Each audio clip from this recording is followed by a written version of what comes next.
নমস্কাৰ। আমাৰ কোকৰাঝাৰ নিৰ্বাচনী জিলাৰ অন্তৰ্গত আমাৰ যি 5টা জিলাত আমাৰ বিধানসভা নিৰ্বাচনৰ আয়োজন কৰা হৈছে। এই নিৰ্বাচনৰ ইতিমধ্যে যোৱাকালি ঘোষণা হৈছে আৰু আজি আমাৰ নটিফিকেশ্যনো আৰম্ভ হৈছে।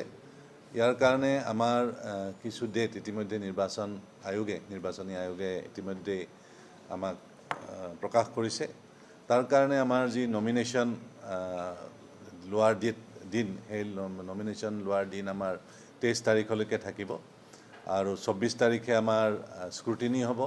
আৰু last date of withdrawal of nomination হ'ব আমাৰ 26 মাৰ্চত। গতিকে এইটো আমাৰ নমিনেশ্যনৰ টাইম আৰু তাৰপিছতে আমাৰ পোলৰ কাৰণে আমাৰ 9 তাৰিখে 7 বজাৰ পৰা পুৱা 7 বজাৰ পৰা গধূলি 5 বজালৈকে আমাৰ নিৰ্ধাৰিত সময়ৰ ভিতৰত ভোটদান গ্ৰহণ কৰা হ'ব। তো এই ক্ষেত্ৰত মই আপোনালোকক ক'ব বিচাৰিছোঁ যে আমাৰ যি জিলা নিৰ্বাচনী বিষয়া অৰ্থাৎ জিলা আয়ুক্তৰ কাৰ্যালয়ত আমাৰ 5টাকৈ আমাৰ ৰিটাৰ্নিং অফিচাৰৰ আমাৰ ৰুম ঘোষণা থাকিব। 1 নম্বৰ গোসাইগাঁৱত আমাৰ লুমেৰমান নেলছন আমাৰ মাংগাছা, তেখেত ADC গোসাইগাঁও, তেখেত ৰিটাৰ্নিং অফিচাৰ আৰু 1 নম্বৰ ৰুমত তেখেতে গোসাইগাঁৱৰ কাৰণে নমিনেশ্যন ল'ব। আৰু 2 নম্বৰ ৰুমত ইয়াতে দীপন বৰ্মন ADC কোকৰাঝাৰ, তেখেতে দতমাৰ কাৰণে দতমা ST সমষ্টিৰ কাৰণে তেখেতসকলে নমিনেশ্যন ল'ব গ্ৰহণ কৰিব। আৰু 3 নম্বৰ আমাৰ যিটো কক্ষ 3 নম্বৰ কক্ষত আমাৰ বন্তি তালুকদাৰ ADC কোকৰাঝাৰ, তেখেতে কোকৰাঝাৰ ST সমষ্টিৰ কাৰণে নমিনেশ্যন ল'ব। আৰু ইয়াৰ লগতে আমাৰ 4 নম্বৰ সমষ্টি বাওখংগুৰি, তাত আনিছ ৰচিল মজুমদাৰ, তেখেত ADC কোকৰাঝাৰ, তেখেতে আমাৰ নমিনেশ্যনসমূহ ল'ব। আৰু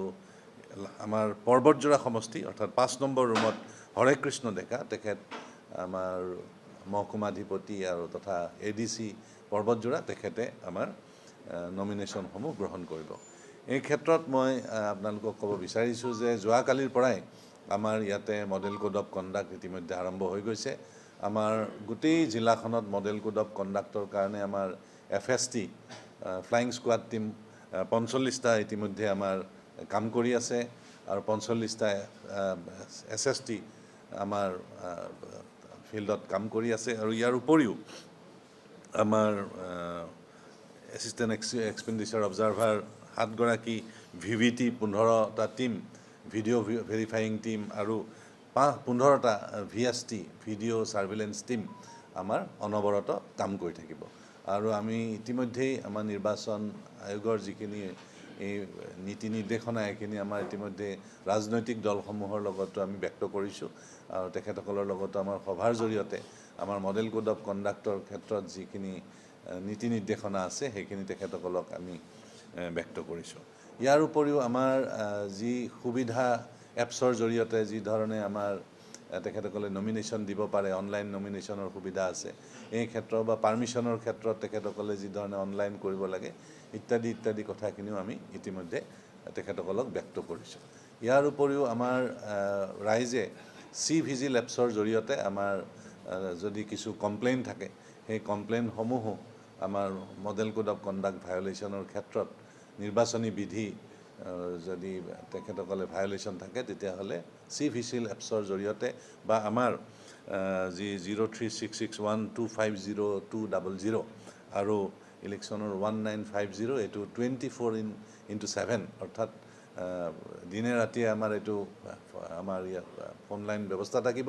যিকোনো যদি কমপ্লেইন হয় এই ক্ষেত্ৰত তেখেতসকলে কমপ্লেইন কৰিব পাৰিব। ইতিমধ্যে আমাৰ যথেষ্টখিনি আমাৰ ফ'ৰ্চৰ মানুহো আহি পেলাই কোকৰাঝাৰ জিলাত উপস্থিত হৈছেহি। গতিকে আমি ভাবোঁ যে আমি এই সুযোগতে সকলোকে আমি এপিলো কৰিব বিচাৰিছোঁ যাতে সকলোৰে সহযোগত আমি খুব শান্তিপূৰ্ণভাৱে নিৰ্বাচনটো আমি কণ্ডাক্ট কৰিব পাৰোঁ।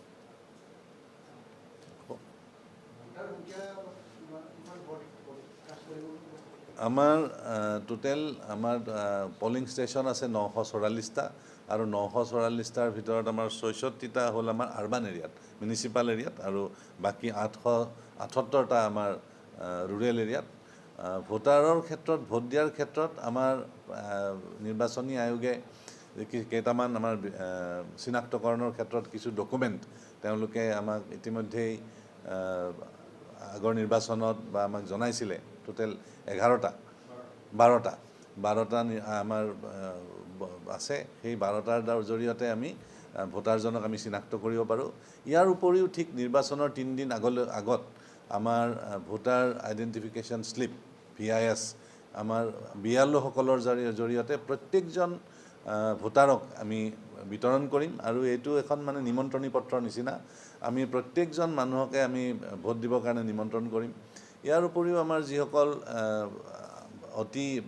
শাৰীৰিকভাৱে অসুস্থ আছে বা দিব্যাংগ আছে 40 বছৰৰ ঊৰ্ধৰ তেখেতসকলেও যদি তেখেতসকলে ভোট দিয়াৰ কাৰণে পলিং ষ্টেচনত আহিব নোৱাৰে তেতিয়াহ'লে আমাৰ ভোট গ্ৰহণৰ কাৰণে আমাৰ বিষয়া তেখেতসকলৰ ঘৰলৈও যাব সেই ব্যৱস্থাও এবাৰ আছে আৰু ইয়াৰ উপৰিও আমাৰ প্ৰত্যেক পলিং ষ্টেচনতে আমাৰ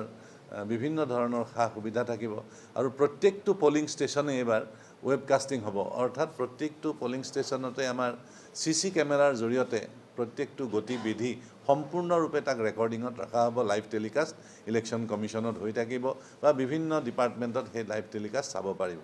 গতিকে প্ৰত্যেকটো পলিং ষ্টেচনতে সেই ৱেবকাষ্টিঙৰ এবাৰ সুবিধা থাকিব ইয়াৰ উপৰিও আমাৰ 200 মিটাৰৰ ভিতৰত আমি পলিং ষ্টেচনৰ 200 মিটাৰ পৰিসৰৰ ভিতৰত যাতে কোনো ধৰণৰ পলিং বুথ বা পাৰ্টি বুথ আদি থাকিব নোৱাৰে তাৰ কাৰণে ব্যৱস্থা কৰা হ'ব এতিয়া আমাৰ ইয়াতে যেতিয়া মানুহে নমিনেশ্যন দিব আহিব নমিনেশ্যন দিয়াৰ সময়তো 100 মিটাৰ দূৰতেই আমাৰ দূৰতে তেখেতসকলে দূৰৰ পৰা তেওঁলোকক আমি ইয়ালৈকে আদৰি আনিম আৰু তেওঁলোকৰ লগত মুঠ আমি 5 জনতকৈ বেছি মানুহ আমাৰ ইয়াতে ব্যৱস্থা নাথাকিব 5 জন মানুহ লৈ পেলাই তেওঁলোকে নমিনেশ্যনসমূহ দিব পাৰিব সো এইখিনি থুলমূলকৈ আমাৰ ব্যৱস্থা আৰু আমি এবাৰ দুটা ঠাইৰ পৰা আমাৰ নিৰ্বাচন হ'ব প্ৰথমবাৰৰ কাৰণে আমাৰ ভেনু 2 ঠাইত হ'ব আমাৰ বড়োলেণ্ড ইউনিভাৰ্চিটিৰ পৰা আমাৰ গোসাইগাঁও আৰু পৰ্বতজোৰা সমষ্টিৰ নিৰ্বাচন হ'ব আৰু তাৰ উপৰিও আমাৰ যি আমাৰ বেছিক ট্ৰেইনিং চেণ্টাৰ বা কোকৰাঝাৰ হাই ছেকেণ্ডেৰী প্ৰাংগণ আছে তাৰ পৰা আমাৰ 3টা সমষ্টি দতমা সমষ্টি কোকৰাঝাৰ সমষ্টি আৰু বাওখুংগৰি সমষ্টিৰ আমাৰ ডিষ্ট্ৰিবিউশ্যন চেণ্টাৰকেইটা আমাৰ ইয়াৰ পৰা হ'ব এইটো আমাৰ কাৰণে নতুন কাৰণ ইয়াৰ আগতে আমাৰ এটা সমষ্টিৰ নিৰ্বাচন হৈছিলে আৰু এইবাৰ আমি 5টা বিধানসভা সমষ্টিৰ নিৰ্বাচনী জিলাৰ অন্তৰ্গত আমি কৰিব লাগিব আৰু সেইকাৰণে এই দুটা সুবিধাৰ প্ৰতি লক্ষ্য ৰাখি ঠাইৰ প্ৰতি লক্ষ্য ৰাখি আমি এনেকৈ দুটা ভাগত আমি বিভক্ত কৰিবলগীয়া হৈছে ষ্ট্ৰং ৰুমো তাত বেলেগ হ'ব ষ্ট্ৰং ৰুম বাওখুংগৰি কোকৰাঝাৰ আৰু দতমাৰ কাৰণে আমাৰ BTCত হ'ব আমাৰ কোকৰাঝাৰ হাই ছেকেণ্ডেৰীত হ'ব আমি আৰু আমাৰ বড়োলেণ্ড ইউনিভাৰ্চিটিৰ কাৰণে আমাৰ গোসাইগাঁও আৰু পৰ্বতজোৰাৰ ষ্ট্ৰং ৰুম থাকিব কমপ্লিট ছেপাৰেট হেৰি আৰু অহাকালি আমাৰ অবজাৰ্ভাৰসকলো আহিব এক্সপেণ্ডিচাৰ অবজাৰ্ভাৰো আমাৰ অহাকালি আহি পাব গতিকে আমি আশা ৰাখিছোঁ যে কম দিনৰ ভিতৰতে সকলোৰে সহযোগত আমি শান্তিপূৰ্ণভাৱে নিৰ্বাচনটো পাতিব পাৰিম 100টা আমাৰ ওমেন পলিং ষ্টেচন থাকিব গোটেই জিলাখনৰ ভিতৰত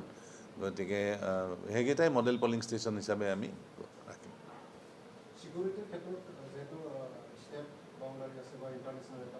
হয় সিকিউৰিটি মই আপোনাক কৈছোঁৱে যে আমাৰ আগত যিমান সিকিউৰিটি আহে তাতকৈ 3 গুণ বেছি সিকিউৰিটি এইবাৰ আমাৰ ইয়াতে উপস্থিত হৈছে এতিয়ালৈকে আৰু ঠিক যিবিলাক ষ্টেট বৰ্ডাৰ আছে বা বিশেষকৈ ইণ্টাৰনেশ্যনেল বৰ্ডাৰটো আমাৰ ভোটৰ আগে আমি সিল কৰি দিম 48 ঘণ্টাৰ ভিতৰত সেইটো কমপ্লিট সিল হৈ যাব আৰু যিটো ষ্টেট বাউণ্ডেৰী আছে তাতো ঠিক সেই ধৰণে আমি সিকিউৰিটিৰ ব্যৱস্থা থাকিব আৰু আমাৰ ইতিমধ্যে আমাৰ পুলিচ সেক্টৰ সিভিল সেক্টৰ সকলে নিজে গোটেই ঠাইবিলাক তাত চাই পেলাই সেইমতে তেওঁলোকে নিজৰ ৰিপৰ্ট আমাক ইতিমধ্যে দাখিল কৰিছে আৰু তেওঁলোকৰ ৰিপৰ্টৰ বেচিছতেই আমাৰ সেই পলিং ষ্টেচনবিলাক আমি এছেছ কৰিছোঁ ক'ৰবাত হয়তো আমাৰ 2-এটা আমাৰ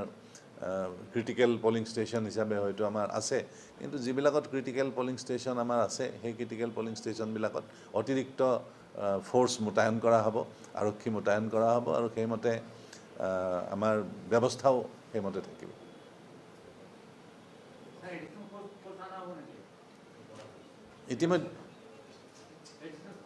ইতিমধ্যে আহিছে আগতকৈ 3 গুণ বেছি আহিছে 3 টাইমছ